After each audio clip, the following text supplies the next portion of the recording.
Welcome students in today's lecture, and today we would be discussing on economic activities of tribal entrepreneurship. Now, focusing on the economic aspect of tribal entrepreneurship, we need to look from the side of demand and supply. So in tribal communities, what are the factors that drives the demand? What are the factors that leads to supply? That needs to be understood. In terms of tribal communities engagement, they are mostly involved in farming, they are involved in handicraft production, they are mostly small scale. So market participation is mostly in terms of these aspects only. Then another perspective is of how the prices are determined for such products and services. Tribal producers, they face various challenges in terms of infrastructure that they have, the barrier that they have, and the information asymmetry that they have.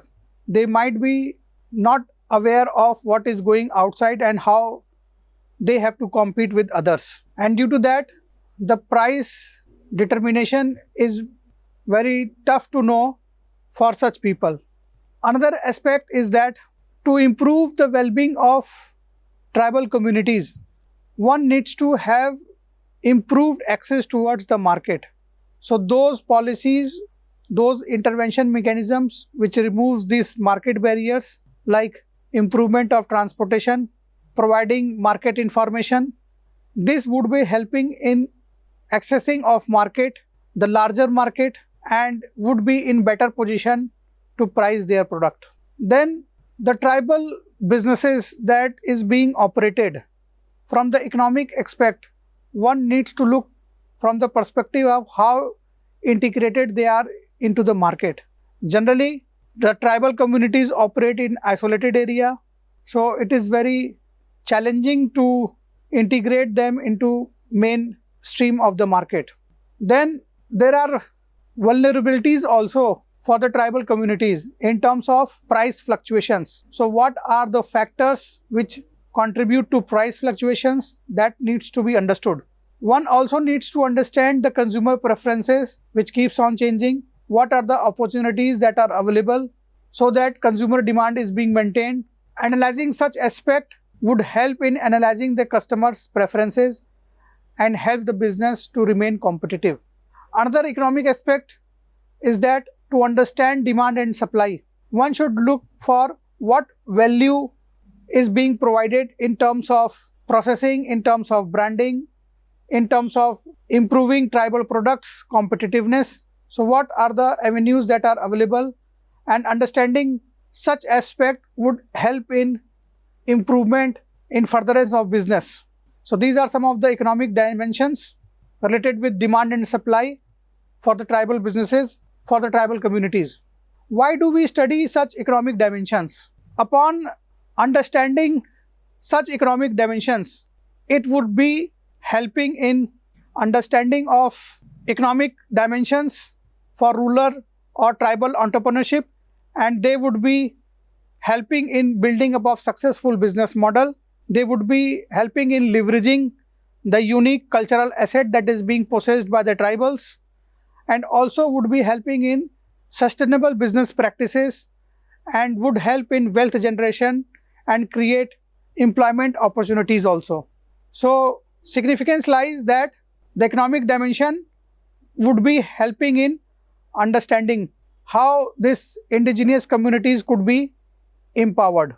Then another aspect is that upon understanding the tribal entrepreneurship, one can know and understand the culture of that area, and that could be preserved.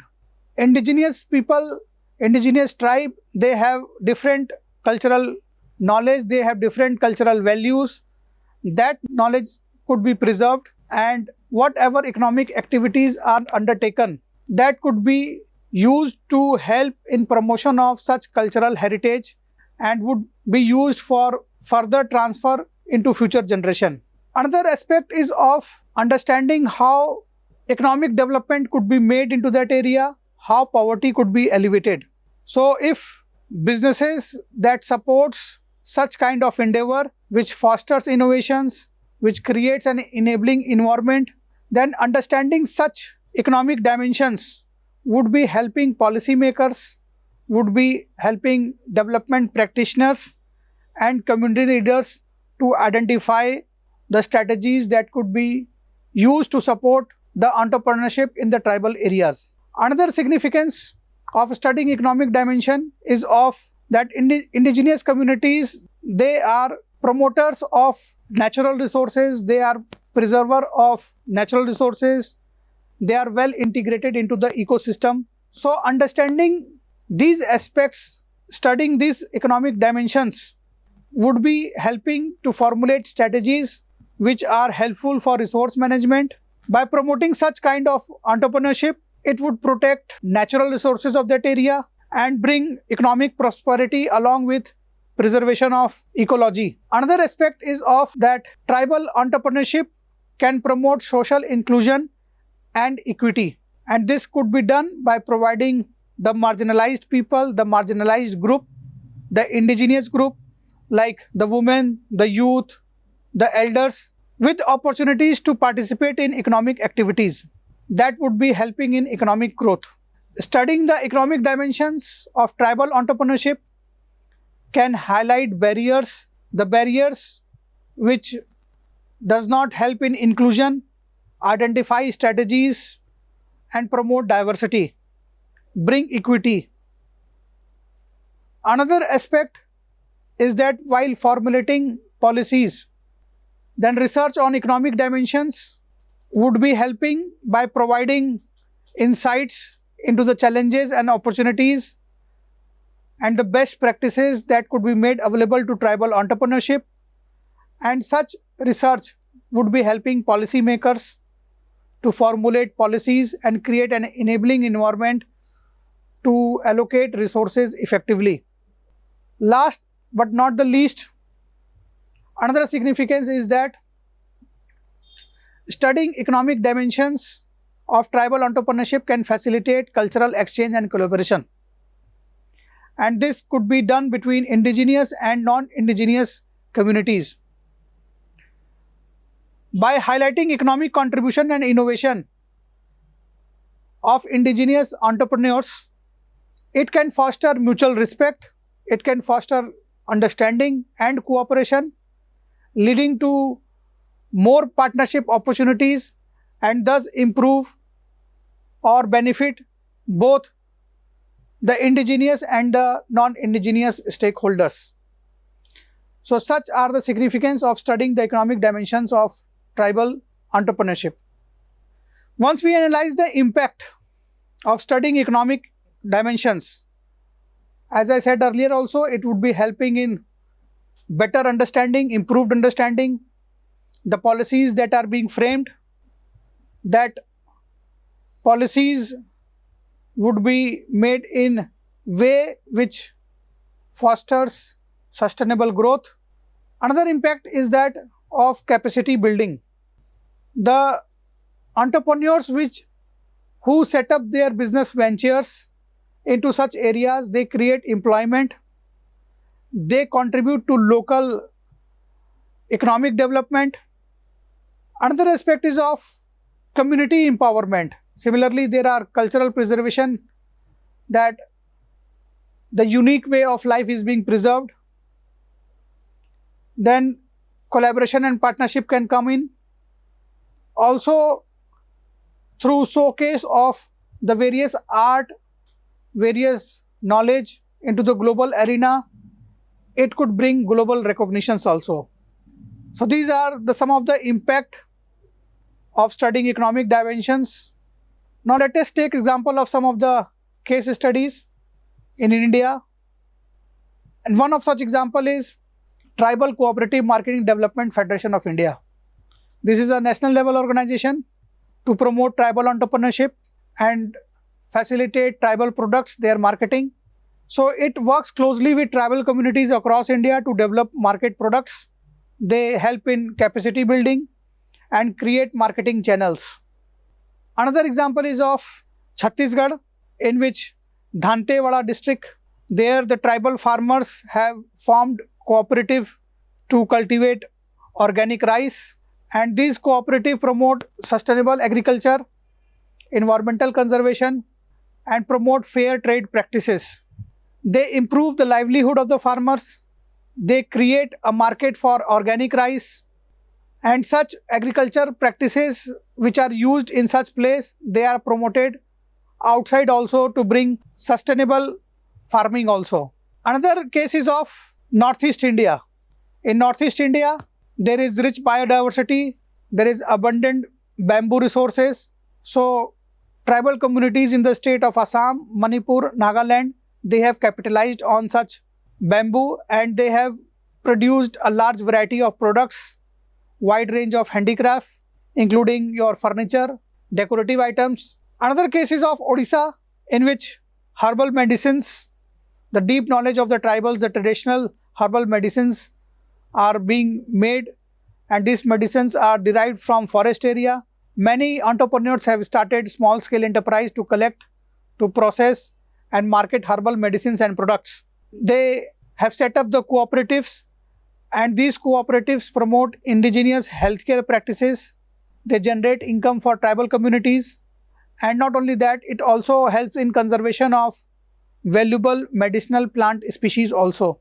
Then in the state of Odisha and Telangana, where handloom weaving is an integral part of tribal culture, tribal communities are producing traditional textiles and fabrics.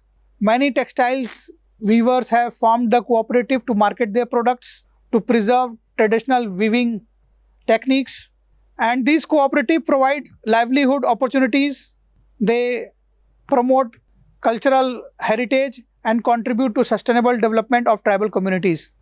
These are some of the case studies, but I have also listed some of the tribe entrepreneurship initiatives throughout India, state-wise. I have listed several, like for the state of, you can see Andhra Pradesh. I have given example of Araku Valley coffee. It is in Araku Valley region where high quality coffee beans are made using organic farming techniques, and they have gained recognition for its unique flavor and ethical production practices, not only domestically but also internationally also. Then in the state of Arunachal Pradesh, artisans from various tribes in Arunachal Pradesh have produced a range of handicraft, including your bamboo products, wood carvings. They have produced traditional jewelry, and various self-help group, they are supporting these artisans in marketing their products and preserving indigenous craftsmanship. Then in the state of Assam, the Mishing tribal community, they have specialized in weaving Muga silk. It is a variety quite unique to Assam, and various cooperatives have been formed to promote traditional weaving techniques and provide employment to tribal weavers and promote their cultural heritage of the region. In the state of Bihar, I am giving example of the tribal farmers in West Champaran district have formed agricultural cooperatives to cultivate organic crops such as rice, pulse, vegetables, and these cooperatives have enhanced food security. They have promote sustainable farming practices, and they helped in improving the livelihood of tribal communities. In Chhattisgarh district, the region of Bastar, their tribal artisans, they have unique skill of related with your iron metal craft. So they are making various traditional weapons, sculptures, utensils, and again various cooperatives are being set up to promote such craftsmanship, and they market their product and also preserve their unique cultural heritage of the region. In Goa, the tribal communities in Kankona Taluka, they have offered ecotourism experience to showcase their traditional lifestyles, the local knowledge of flora and fauna, the cultural practices that they have. So these ecotourism initiatives generate income for tribal villagers and also promote environmental conservation. In the state of Gujarat, the tribal communities of Kutch region, they are highly specialized in exquisite embroidery work, including mirror work, patchwork, and various cooperatives and self-help group have been set up to help the tribal women artisans to market their products and have a sustainable income. In the state of Haryana, again, tribal communities of Morni Hills region, they have specialized in medicinal plants and herbs which are available in the forest area to prepare herbal remedies. And again, various cooperatives have been set up to facilitate sustainable collection, processing and marketing of such herbal products. In the state of Himachal, in the Kinnaur district, apple orchards have been in the high altitude region. Various traditional farming methods is being capitalized, and again this apple cultivation post harvest management system and marketing is being done to develop the tribal communities of that area. Then in Jharkhand, in the district of Dumka, they specialize in creating bamboo products. Similarly, in state of Jammu and Kashmir, there is district of Kupwara, and in this walnuts are being cultivated in high altitude regions and they help tribal communities. In the Western Ghat of Karnataka states, the traditional beekeeping method is being capitalized and various entrepreneurship model has been set up for honey extraction, processing and marketing, and then create sustainable livelihood and biodiversity conservation in that area. Then in state of Kerala, various again coir items and handy bamboo products are being made. There are traditional artifacts and these products help the preservation of indigenous craftsmanship and they help in generation of income. In the state of Madhya Pradesh, especially in the Jhabua district, their resinous substance is being used. The lac cultivation. In the state of Maharashtra, Warli tribal community, they are famous in Warli art. You must have heard of it. The tribal painting, they depict scenes from daily life and nature, and various cooperatives has been set up to promote the Warli art. So various market linkage mechanisms has been done to preserve cultural heritage and generate income for such place. Then in state of Manipur, again various self-help group and cooperatives has been set up to, this area is famous for tribal handlooms weaving. Then in Meghalaya state, the tribal communities of Ribhoi district, they are famous for handmade paper, fibers such as bamboo and jute. So again various cooperative facilities have been set up for paper production, for marketing and sales, for providing sustainable livelihood to such areas. Then in state of Mizoram, their sericulture is being practiced. In the state of Nagaland, in the district of Kohima, wide range of handicraft, again bamboo artifacts are being made. In the state of Odisha, the Koraput district, various fisheries cooperatives have been set up.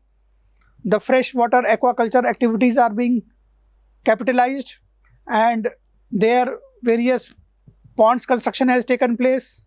Fish stocking and marketing activities have increased. So they contribute to food security and income generation in the tribal areas by engaging such people. Then in state of Punjab, they have adopted organic farming techniques, and in state of Rajasthan, they have specialized in traditional handicraft, in leather work, in metal work, and artisans. They are helped through assistance in terms of design assistance. They are helped through marketing. They are helped through tribal craftsmanship.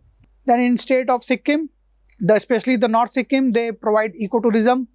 In state of Tamil Nadu, especially the Nilgiri area, they have specialized in herbs, in home garden and community nurseries. In state of Telangana, there in the district of Adilabad, tribal dairy cooperatives has been set up for milk production activities. In state of Uttar Pradesh, especially in Sonbhadra, beekeeping cooperatives has been set up. In state of Uttarakhand, the Chamoli district, they practice agroforestry. In West Bengal, they have specialized in jute, making various handicraft. They make bags, mats, home decor items made of jutes. In Andaman and Nicobar Islands, they are offering eco-friendly tourism experience.